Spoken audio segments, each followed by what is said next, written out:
സിന്ദാബാദ്, സമരസമിതി സിന്ദാബാദ്, സമരസമിതി സിന്ദാബാദ്. ജ്വലിക്കട്ടെ അങ്ങനെ ജ്വലിക്കട്ടെ, ജ്വലിക്കട്ടെ അങ്ങനെ ജ്വലിക്കട്ടെ, സമരജ്വാല ജ്വലിക്കട്ടെ.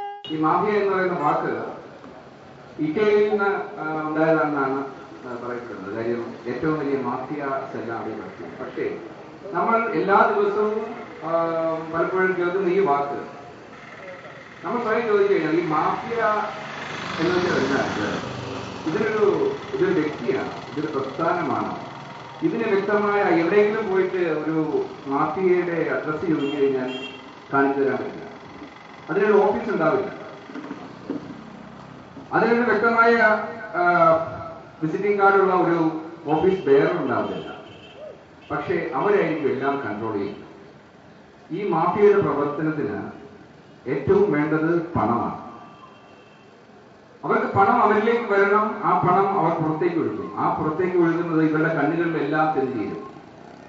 ആ പണം ഒരിക്കൽ കൈപ്പറ്റി കഴിഞ്ഞാൽ പിന്നെ ആ കണ്ണുകളിൽ നിന്ന് വേർപെട്ടു പോകാൻ സാധിക്കും. ഇവിടെ ഈ മുല്ലപ്പെരിയാർ സമരം 6ാം വർഷത്തേക്ക് കടന്നത് എന്തുകൊണ്ടാണ്? ഇത്രയും നീണ്ടുപോയത് എന്തുകൊണ്ടാണ്? ഇവിടെയും ഒരു മാഫിയ ഇതിന്റെ പിന്നിൽ പ്രവർത്തിക്കുന്നു. ഈ മാഫിയയുടെ പഞ്ചസിൽപ്പെട്ട ആൾക്കാർ ഇവിടെ ഈ വേദിയിലുണ്ടാകാം, നിങ്ങളുടെ ഇടയിലുണ്ടാകാം, ഇവരുടെ ഏജൻസ് ആയിട്ട് ഇവിടേക്ക് ഉണ്ടാകാം. ഇവിടെ നടക്കുന്ന ഓരോ പ്രവൃത്തിയും അവർ വീക്ഷിച്ചുകൊണ്ടിരിക്കുകയാണ്. ഇവരുടെ പ്രവർത്തനം എങ്ങനെയാണ്, ഈ സമരത്തെ തകർക്കുവാൻ ഇവർ എങ്ങനെയാണ് ശ്രമിക്കുന്നത് എന്നുള്ളതിന് വ്യക്തമായ ഒരു ധാരണ ആർക്കും പറയാൻ പറ്റില്ല.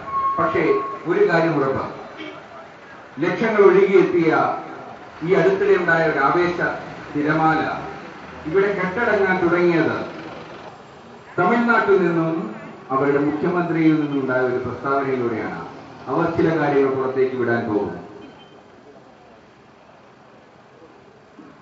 ഏതാണ്ട് 200 കോടിയോളം രൂപ ഒരു വർഷം ഒഴുകുന്നുണ്ട് എന്നാണ് അറിയുന്നത്. അതിൽ 100 കോടിയോളം തമിഴ്നാട്ടിൽ തന്നെ കടന്നു കറങ്ങും, 100 കോടി കേരളത്തിൽ വന്ന് കറങ്ങും. ഡാം ട്രിപ്പിൾ എന്ന് പറയുന്ന ഒരു സിനിമ ഞാൻ നിർമ്മിച്ചു. അത് കുറേയധികം കോളിളക്കങ്ങൾ ഉണ്ടാക്കി.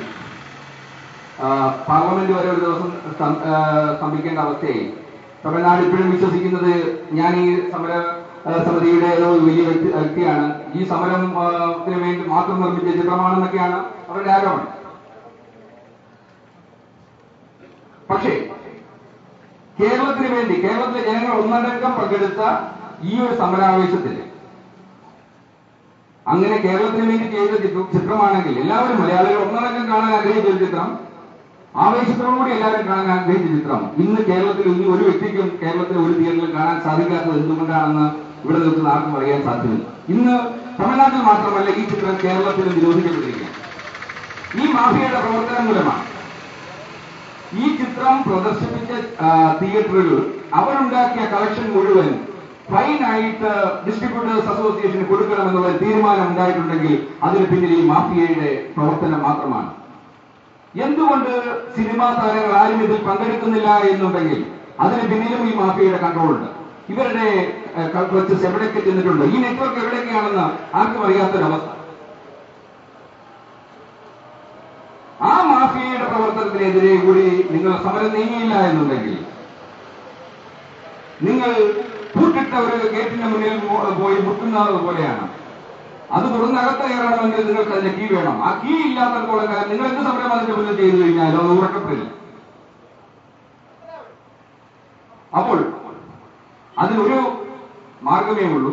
നമ്മൾ വ്യക്തമായി മനസ്സിലാക്കിക്കൊണ്ട് ഈ മാഫിയ പ്രവർത്തനങ്ങൾ എന്തൊക്കെയാണെന്ന് മനസ്സിലാക്കിക്കൊണ്ട് തന്നെ അവർക്കെതിരെയുള്ള ഒരു നീക്കമായിട്ട് ഒരു വ്യക്തമായ ധാരണയോടുകൂടി മുന്നോട്ട് പോയി കഴിഞ്ഞാൽ തീർച്ചയായിട്ടും അതിന് വേണ്ടത് ആരൊക്കെയാണ് ഇതിന്റെ പിന്നിൽ പ്രവർത്തിച്ചത് എന്നുള്ളത് മനസ്സിലാക്കുക, അവരെ കണ്ടെത്തുക, അവരെ എക്സ്പോസ് ചെയ്യുക.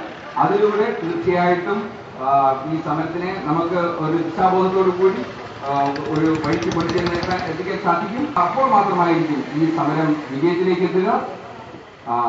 അതുകൊണ്ട് തന്നെ ഈ വാർഷിക ദിനത്തിൽ എനിക്ക് സാധാരണ വാർഷിക ദിനങ്ങളിൽ പറയുന്നത് പോലെ ഇനിയും ഇതുപോലുള്ള വാർഷിക ദിനങ്ങൾ ഉണ്ടാകട്ടെ എന്ന് ആശംസിക്കുന്നതിന് പകരം ഇനിയും അടുത്ത ഒരു വർഷം ഇത് ആഘോഷമായി മാറ്റട്ടെ, ഇതൊരു വിജയത്തിലൂടെ കടന്നുപോയി ഒരു ആഘോഷമായി മാറ്റട്ടെ എന്ന് ആശംസിച്ചുകൊണ്ട് എന്റെ വാക്കുകൾ ഉപസംഹരിക്കുന്നു. നന്ദി, നമസ്കാരം.